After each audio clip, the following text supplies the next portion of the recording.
Yang saya hormati Bapak-bapak yang ada di depan, terutama Bapak Kiai Gus Baha. Perkenalkan, nama saya Imran, asal dari Poso, Sulawesi Tengah. Alhamdulillah pada kesempatan hari ini kita diberikan nikmat oleh Allah untuk bisa bertemu dengan Bapak Kiai yang mungkin secara pribadi dan mewakili mungkin perasaan teman-teman semua di sini. Ada kerinduan, keinginan untuk berjumpa langsung dengan Kiai, dan alhamdulillah terlaksana dengan berkat dari Allah Subhanahu wa taala melalui bapak-bapak kita dari Densus bisa memfasilitasi. Pak Kiai, yang pertanyaan saya, kita ini kan teman-teman ini bahasanya ex napiter, pernah masuk dalam kesalahan kebencian terhadap negara. Bahkan di antara kita ini ingin membentuk negara sendiri, ya kan? Apalagi kami dari Poso, terutama MIT Mujahidin Indonesia Timur, itu pengen bentuk komunitas bahkan negara di Poso, gitu loh. Artinya ada kebencian-kebencian. Nah, bagaimana? Karena kami dulunya punya doktrin negara ini negara yang togut, gitu loh. Negara kafir yang wajib untuk kita perangi, kita musuhi, dan orang-orang yang berkembang kita, pokoknya kita basmilah sampai tegak negara ini, negara Islam versi kami saat itu.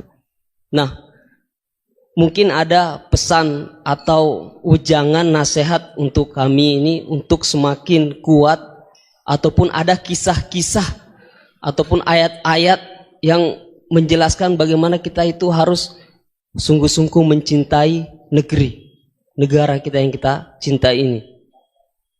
Kemudian yang kedua, Pak Kiai, terkait masalah ihsan ini seperti apa? Karena mahwal Islam, mahwal iman. Nah, ihsan ini kita mungkin yang belum terlalu kami pahami. Apa itu ihsan yang kata Nabi, anta'budullaha ka'annaka tarahu fa illam takun tarahu fa innahu yarak. Mungkin ada penjelasannya, Pak Kiai, Gus. Mungkin hanya ini yang dapat saya sampaikan. Assalamualaikum warahmatullahi wabarakatuh. Assalamualaikum warahmatullahi wabarakatuh. Nama saya Wildan dari Malang. Alhamdulillah hari ini bisa bertemu dengan Gus Baha, yang memang dari saya waktu di dalam udah ngikuti YouTube-nya pada masa itu. Dan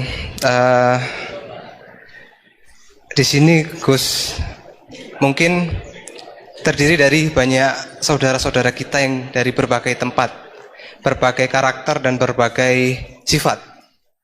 Nah, yang saya ingin tanyakan, bagaimana kita memupuk konsep persaudaraan tanpa memandang kepentingan duniawi. Karena kebanyakan dari kita bersaudara karena kepentingan, bukan bersaudara karena ya kita adalah saudara. Terus kemudian yang kedua yang ingin saya tanyakan itu, kita hari ini adalah mengalami degradasi moral yang luar biasa. Akhlak, sopan santun nyaris sedikit demi sedikit hilang. Nah, bagaimana cara kita untuk memupuk agar generasi kita selanjutnya tetap berakhlak, beretika terhadap yang lebih tua, ataupun kepada sesamanya, ataupun kepada yang lebih kecil. Mungkin sekian dari saya. Assalamualaikum warahmatullahi wabarakatuh. Coba diulang lagi. Al-ihsan anta'budullaha ka'annaka tarahu fa illam takun tarahu fa innahu yaraka. Oh ya, bagus, masih bisa dibenarkan. Ya, bagus, masih ingat. Namanya siapa tadi? Imran. Ya. Memang orang sana kalau baca Imran apa Imron gitu? Dari sana Bugis Imran, jadi orang sana nggak pakai ro. Kalau orang ro jadi pakai ra. Kalau ainnya? Ain pakai ain. Berarti apa? Imron gitu. Ya, kalau sana tulisan KTP Imran. Apa bacanya orang-orang Sulawesi? Apa? Imran. Bismillahirrahmanirrahim. Ya yang rileks saja ya. Saya pernah ketemu orang yang pakaiannya itu ndak, mungkin kalau orang syariat bilang ndak syar'i lah. Pakai pakaian yang tidak syar'i. Tapi dia muslimah, dia ke masjid. Saya ditanya sama seseorang, "Gus, kok sama orang gitu mau bertemu gitu?" Karena terus saya bilang, "Kenapa?" Dia pakaiannya ndak islami gitu. Oke, dia tidak pakaian Islam itu nyata, tapi dia ke masjid itu Islam, ya tetap sholat itu Islam. Ketika dia ingin sholat dan tetap sholatnya pakai takbir, pakai rukuk, pakai sujud itu Islami. Wong setelah di masjid ya pakai mukena, pakai. Kalau sama-sama nyata, Anda kan boleh ngingat sama-sama yang fakta. Gitu. Dia punya kesalahan dalam berpakaian, dia punya kebenaran dalam sujud, dalam rukuk, dalam ibadah. Dan itu tradisi Quran. Quran ya cerita fama ya'mal mithqala dzarratin khairan yarah wa may ya'mal mithqala dzarratin syarran yarah. Apa susahnya sih ingat dua-dua sisi itu?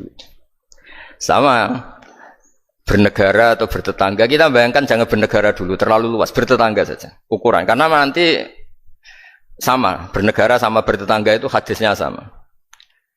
Kita di kampung itu ya ada masjid dan orang-orang yang enggak sholat juga nyumbang masjid. Bahkan ada yang nyumbang masjid banyak terus tidak sholat. Karena keramik saya sudah sholat katanya. Saya pernah ketemu orang model gitu itu ya ada.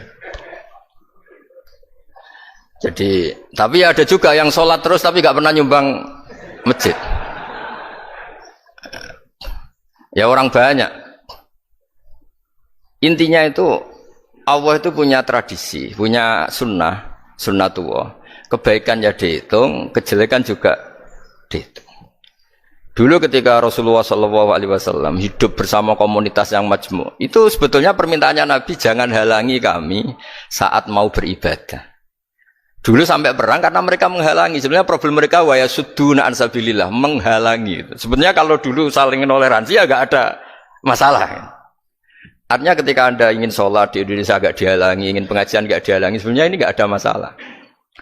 Ya soal ada kebaikan, ada keburukan ya mulai Nabi Adam sampai sekarang sampai kiamat. Itu cara pandang. Jadi cara pandang kita terhadap orang lain itu harus hal-hal yang nyata. Kalau kesalahan mereka nyata, kebaikan mereka juga nyata. Kenapa kita hanya ingat sisi yang jelek, tidak ingat sisi yang baik? Saya sering cerita ke santri-santri saya, setiap saya pengajian diundang orang di mana-mana itu saya mesti istighfar. Karena nggak ada pilihan. Saat saya datang ke pengajian di Sulawesi, misalnya saya tinggal ngaji di sini. Saat saya ngaji di sini, ninggal undangan yang di sana. Hidup itu tidak banyak pilihan, meninggalkan kebaikan, melakukan kebaikan. Artinya gini, dalam kebaikan saja ada kebaikan yang ditinggalkan. Apalagi dalam kejelekan. Makanya di sini ada pepatah terkenal dalam ilmu tasawuf itu. Wastighfaruna yahtaju ilal istighfar. Saat Anda baik saja butuh istighfar. Bapak saya kalau guyon gini, Mas Sofyan. Ada imam istiqomah jadi imam masjid sampai tua sampai batuk-batuk. Itu bagus istiqomah. Tapi itu masalah kata bapak. Akhirnya enggak kaderisasi katanya. Itu istiqomah apa enggak mau diganti orang lain katanya. Ada kiai dai di mana-mana. Itu mesti orang muji, "Oh itu dai di mana-mana, laris enggak pernah di rumah." Pondoknya pasti bubar itu karena enggak ditinggal. Jadi kebaikan seperti ada orang sering sowan kiai. Wah itu malah lebih masalah lagi kan. Kadang kiainya pas istirahat, yang disalamkan template uang jatah susu anaknya. Hari itu waya tagihan malah lari sowan kiai. Nah, harusnya di rumah ada berdoain tagihan listrik entah apa. Jadi makanya di hikam itu terkenal kata-kata manusia itu siapa? Manusia itu mangkanat mahasinuhu masawiya fakih falatakunu masawihi masawiya. Manusia itu orang ketika baik saja salah, apalagi pas salah. Coba saya misalnya pidato begini, di atas panggung saya orang alim pidato nasihati orang. Di saat yang sama seperti yang tanya Mas Wildan tadi ada agak sopannya. Di situ ada mungkin orang yang lebih sepuh timbang saya. Masa lebih muda kok di atas? Yang di bawah lebih tua. Ada agak sopannya. Mau enggak pidato disuruh, mau di atas disuruh, enggak sopan sama yang. Tapi misalnya yang paling sepuh pidato enggak pernah ngaji kok pidato terus gimana? Artinya ketika kita baik saja ada salahnya, apalagi pas salah. Sebab itu ajaran Rasulullah itu suruh berdoa Rabbana dzolamna anfusana. Sebelum minta itu merasa, ya Allah kita ini mendolimi diri kita sendiri. Karena dalam pilihan-pilihan itu pasti ada salahnya. Coba misalnya Anda bangun masjid habis 2 miliar. Yang harusnya 1 miliar sudah jadi. Terus nanti suatu saat ketemu Allah ditanya. Itu ada orang miskin, fakir miskin, yatim. Andai kan kamu sumbang 1 miliar itu sejahtera semua. Gara-gara kamu bangun masjid terlalu mewah. Ya tapi kadang-kadang orang kebaikannya itu orientasinya bangun masjid, gak tertarik nyumbang fakir. Saat itu cara berpikir gitu mau apa? Tapi kalau dia kumuluhur manusia terbaik karena bangun masjid 2 miliar, coba diaudit secara kepentingan syar'i. Penting mana dengan ngasih makan fakir miskin? Penting mana dengan menikahkan janda misalnya? Penting mana dengan pendidikan? Apa artinya masjid mewah orang nggak tahu halal haram, nggak tahu najis, nggak tahu cara sesuci, nggak tahu cara adzan yang benar. Terus penting mana untuk beli kitab sama dipakai masjid? Apa artinya beli kitab apa tapi nggak makan? Penting mana makan sama beli kitab? Ada auditnya. Makanya manusia itu ketika baik pun disuruh istighfar. Apalagi ketika salah. Nah dengan perasaan seperti itu kebencian pada orang lain luluh karena potensi baik pada orang lain ternyata tinggi. Dan potensi salah ke kita juga tinggi. Nah dilatih gitu, jadi di Ihya itu ada kitab tawaduk. Kitab tawaduk itu dilatih, ketemu orang tua. Huwa aksaru ibadatan, dia mesti ibadahnya lebih banyak karena lebih tua timbang saya. Pasti sholatnya lebih lama timbang saya. Ketika Anda sudah tua, melihat anak-anak, huwa aqallu minni maksiatan, mesti maksiatnya tidak banyak karena masih kecil. Terus ketika melihat orang fasik, maksiat. La'alla wa yatubu alaih, fa inna wa tawwabur rahim. Mungkin Allah memberi tobat, bisa saja. Umar itu ingin bunuh Nabi, tapi Allah memberi tobat. Yang sowan kiai saja tidak mesti dapat tobat. Umar ingin bunuh Nabi, tapi Allah memberi tobat. Akhirnya ya tobat jadi Islam yang baik. Dalam sejarah Wali Songo, Kalijogo sowan Sunan Bonang itu ingin garong, tapi malah jadi muridnya jadi wali. Kalau Allah sudah menghendaki tidak ada ya. Perang Uhud orang Islam kalah itu karena panglimanya siapa? Khalid bin Walid. Tapi dia malah yang dapat hidayah. Nah, sama orang yang sekarang Anda benci bisa saja Allah merencanakan ada apa? Hidayah di situ. Dan kita yang merasa benar jangan saja ada rencana Allah bikin kita su'ul khotimah naudzubillah min dzalik kan tidak pernah tahu. Nah, dari tidak pernah tahu itu orang diusahakan tawadhu wa ma adri ma yuf'alu bi wala bikum, kita tidak pernah tahu. Makanya meskipun saya ini kiai terus kata orang banyak itu ketok. Kalau istighfar ya nangis betul ya. Cuma kan enggak perlu di depan umum. Nanti ada penampilan kan ribet kan nanti. Sudah nangis, gak ikhlas, gak mutu. Ya gitu ya. Yang Mas Wildan tadi, apa pertanyaannya? Diulang. Selain masalah akhlak tadi. Tentang bagaimana cara kita bersaudara tanpa memandang kepentingan duniawi. Nah ya, makanya tadi saya bilang, bernegara itu pakai hadis. Misalnya Nabi pernah ngendikan, kamu itu punya 3 tetangga. Yang satu punya 3 hak. Yaitu dia tetangga kamu, dia seagama kamu, dia sesaudara kamu. Jadi ada 3 hubungan. Seagama, sesaudara, dan tadi apa? Dia tetangga kamu, dia seagama dengan kamu, dia masih kerabat kamu.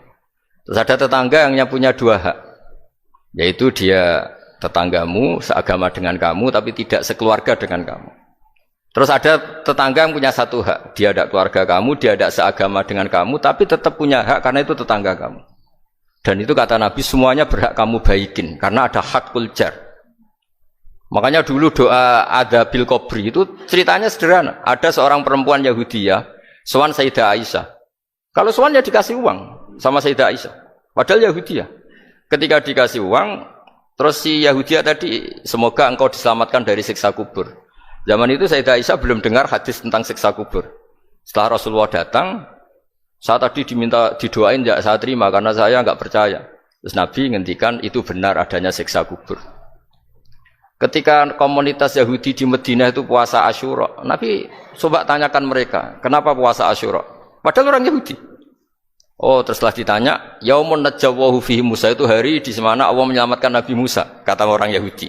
Terus kata Rasulullah, nahnu ahaqqu bi Musa, saya juga berhak menghormati Musa. Kemudian Nabi puasa.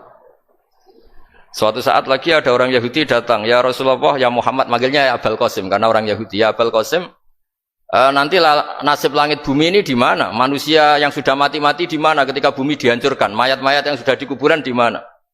Terus orang Yahudi tadi bilang, Inna woha wadu as-samawati ala dzih wal arodina ala dzih. Soalnya Allah itu bisa saja mengelola langit bumi yang sudah hancur gini-gini. Nabi itu tertawa-tawa.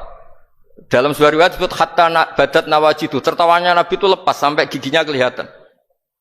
Kata rawinya tasdikon liqaulil khabri, karena Nabi membenarkan orang Yahudi tadi. Jadi intinya dalam banyak hal itu ya dicari kesamaan. Makanya kalau interaksi dengan kelompok lain kata Nabi la tusaddiquhum wa la tukadzibuhum. Kamu jangan mengiyakan juga jangan menolak. Kamu tolak jangan-jangan pas yang sama dengan ajaran kita. Kamu benarkan jangan-jangan yang tidak sama. Ya sudah, kalau enggak sependapat ya jangan ngambil sikap. Nah itu juga yang dipraktikkan Rasulullah SAW. Nabi yaqumu lailatan yuraddidu hadil ayat. Nabi pernah sholat 1 rakaat hanya ngulang 1 ayat. Itu aja agak selesai. Yaitu ngulang-ngulang ayat. Fa'akulu kama qolal abdus sholeh in tu'adzibhum fa innahum ibaduk wa in taghfir lahum fa innaka antal azizul hakim. Pun Gusti kula nyerah. Semua ini hamba jenengan, monggo jenengan napakno sing duwe jenengan. Intinya itu ini wilayah jenengan, ndak wilayah saya. Nah kadang-kadang kita sebagai manusia itu jumawa seakan-akan itu wilayah kita.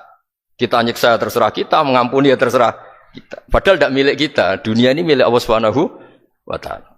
Makanya yang terakhir saya ijazahkan ijazah bapak. Bapak saya itu orang hafal Quran, alim tapi lucu, senengannya guyon. Kalau ngajarkan saya tauhid, tasawuf itu gampang. Hak, kamu punya tetangga, punya Innova. Terus kamu berpikir, kamu miskin berpikir, itu pajaknya saja berapa? Kalau apa itu bannya sudah halus, itu gantinya kayak apa? Kalau rusak kayak apa? Terus kata bapak, mau melok duwe kok mikir, udah ikut punya kok mikir. Terus coba kamu nggak ikut punya Alphard, terus saya mikir, wah itu pajaknya berapa? Pak Martinus bisa dipakai beli motor kan? Pajaknya apa? Alphard ini. Oh nggak ikut punya kok. Nah, dunia itu rawekmu, mbok pikir lah apa ono sing duwe. Maksudnya itu, dunia itu milik Allah, apa kamu pikir itu milik yang punya gitu. Nah itu yang dimaksud dalam ilmu tasawuf, da'it tadbir fama qoma bi ghairuk la tuqim bihi nafsak. Sudah kamu tidak usah ikut campur, itu wilayahnya Allah katanya, karena wong ndak ikut punya kok ikut mikir. Anda benci orang, benci sekali karena dia tauhid misalnya. Jangan-jangan Allah punya rencana memberi hidayah dia. Atau Allah punya rencana dari dia keluar orang-orang Islam yang soleh. Makanya ketika malakul jibal, ya Rasulullah saya disuruh Allah, terserah engkau. In syi'ta an udbiko alaihim al-akhshaben. Kalau engkau mau orang-orang yang mendustakan kamu saya hancurkan. Apa jawabannya Nabi? La, jangan. Bal arju ayyukhrijawah min aslabihim ma ya'budu wa la yusyriku bihi syai'an, itu di Bukhari. Enggak, bisa saja sekarang dia kafir, anak turunnya jadi Islam. Dan betul. Abu Jahal punya anak Ikrimah, Abu Lahab punya anak Darrah. Walid itu musuh besarnya Nabi, punya anak Khalid. Ya sudahlah, kita selalu berharap bahwa ini wilayahnya Allah. Sudah kita berharap. Agama ini bagi yang selalu punya harapan. Limangkana yarjuwa, orang yang selalu punya harapan. Kita berharap tambah hari tambah baik, tambah damai, tambah kondusif, tambah segalanya baik. Dan saya seperti ini juga ingin ikhlas dan akan selalu ikhlas. Ya saya sering bilang kalau pejabat mau sini itu sering tak ngel-ngel. Saya ini sudah ingin Indonesia itu baik itu tanpa diminta. Kalau diminta itu malah seakan-akan saya belum melakukan. Ini kan. Sudah saya lakukan kok baru minta. Karena ini wilayah kita semua, artinya ingin baik itu keinginan kita semua. Status kita. Kata Sayyid Zabidi dalam kitab Ithaf, keinginan baik itu syakhsiyatuk wa hakikatuk. Itu kamu sekali. Manusia itu kan kata Allah Ta'ala, saya pertama menciptakan manusia itu khunafa, orang yang berkeinginan baik. Baru digoda setan terus macam-macam. Jadi keinginan baik itu hakikatuk wa syakhsiyatuk. Itu kamu sekali. Ingin baik itu kamu sekali. Itu status kamu katanya. Makanya orang preman kayak apa, mabuk kayak apa, ada orang kecelakaan, pikiran pertama itu nolong. Itu yang normal. Soal ada kasus, pikiran pertama ngambil HP-nya itu 0,sekian persen. Jadi pikiran pertama mesti nolong itu. Karena itu syakhsiyatuk wa hakikatuk. Nggih, ngoten mugi-mugi barokah sedanten. Assalamualaikum warahmatullahi wabarakatuh.